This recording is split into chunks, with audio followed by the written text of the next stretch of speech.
Hey y'all, it's time for that compost video.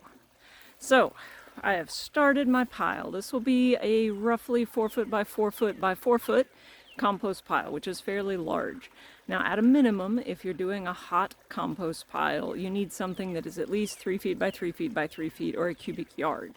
The reason you need that is to get a critical mass of bacteria working in the center of the pile to break down organic materials into compost. Okay, so you gotta have some materials on hand. Now, here's where we are right now. I've gotten started by putting down a absorbent layer of wood chips, in my case. So you want something super brown. So many layers of cardboard could also work if you don't have wood chips or whatever you're using as your brown layer. In this case, I've got old hay, old dry, half-rotten hay as my brown layer. So I could have done an extra thick layer of this. But you want something to absorb the liquid that comes out of the pile because it's super great. And it also has quite a bit of nitrogen in it usually, so these wood chips will break down with the microbial action of the pile, and they will hold on to that nutrition instead of letting it, run across the grass and leave. So you want to have some kind of an absorbent layer on the bottom. Then you want your brown layer. So my brown layer is hay. Other things that make good brown layers are shredded leaves. Note I say shredded, not whole. If you use whole raked leaves, they almost always mat together and make a problem in the pile. So you want something that, run it through a lawnmower or a leaf blower that has a shredder on it. Straw is a good brown material. So anything that is literally the color brown and used to be alive is pretty safe to use. Then you want a green material, and the confusing thing here is that most of our green materials are actually black, so all of the manures are in this category. Some people will consider pure grass clippings to be a green material, and they are,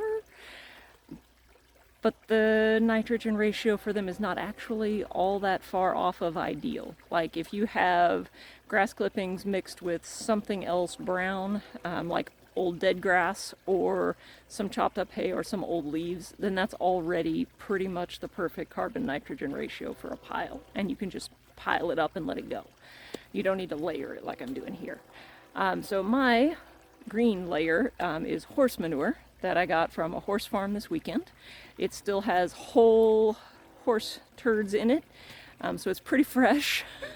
It does have a fair amount of bedding in it, so I'm not expecting it to act like pure horse manure. So I will be putting it on a little thicker in comparison to this layer than I would if it were a more pure horse manure. Okay, so I'm gonna dump this wheelbarrow load of manure on here. You guys can see how I do the second layer, and we're gonna keep repeating this process. So here we go.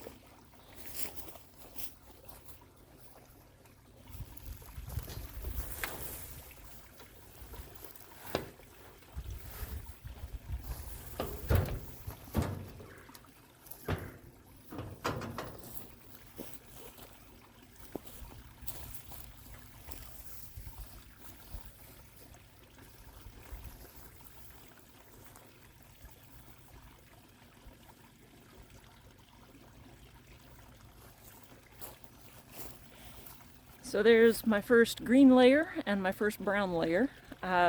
One tip, if you're wondering if your manure is super nitrogen rich or not, the best way to tell is, does it stink?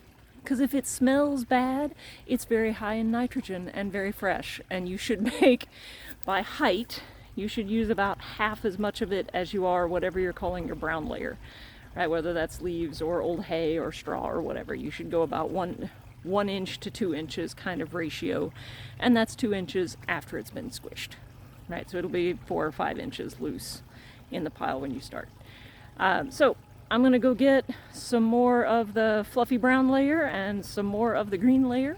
I'm also putting a bunch of food scraps into this pile. Those count as nitrogen. They are almost always super high nitrogen and wet and sloppy. So when you're adding food scraps, put them toward the middle of the pile because you want that moisture and those nutrients to soak down through some brown layers and stay in the pile. If you put them on the bottom, they're probably going to soak into the soil and you're going to lose them to the ground underneath the pile. All right, so I will check back in after I've done several more layers of this and show you how we finish out the pile. All right, be back in a minute. One other thing we got to add water to this pile. So if you know it's going to rain soon, you can like volcano the top and let the rain do it. But generally speaking, you're going to want to wet down each layer as you go. So here we go.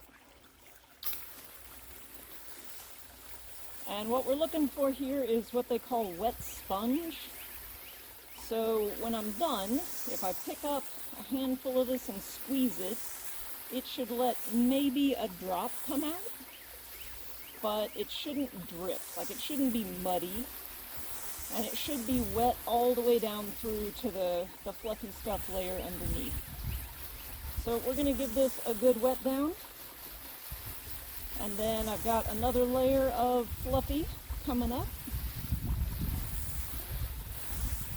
And then I'm going to add on all the food scraps. So I'll bring you guys back to see that.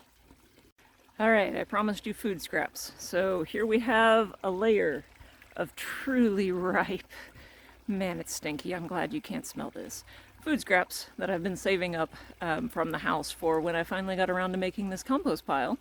And some of them have been around a while. So I have that, and I'm getting ready to add another brown stuff layer, so some more hay on top of it, and hopefully it will stop smelling bad pretty quickly.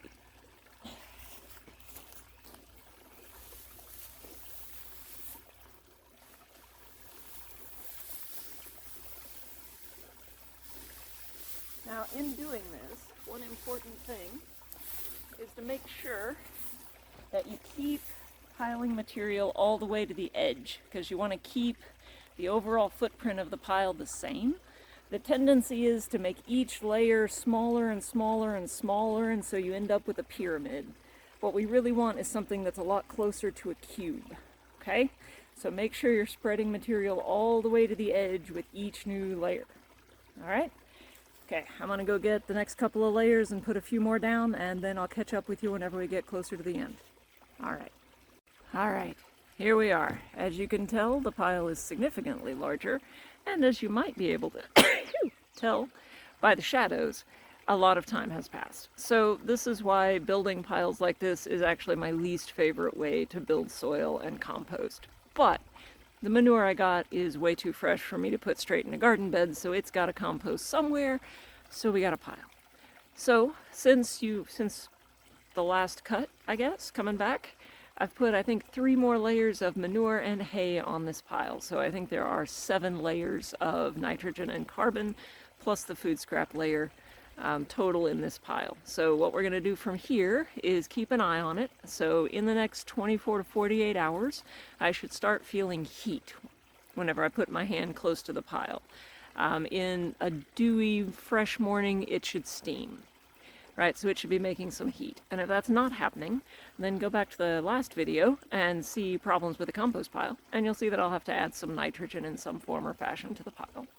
And here in about a week, 10 days-ish, I will turn this pile over into the spot next to it, take all the stuff on the outside, put it in the middle. Anyway, I'll do a video whenever I flip the pile, and you guys can see how that goes.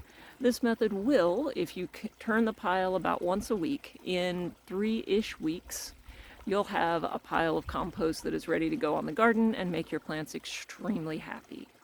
So I hope you've enjoyed seeing how to make a compost pile. I hope you've learned something. If you have, please like the video, subscribe to the channel, and check back. Sorry, the dog walked by.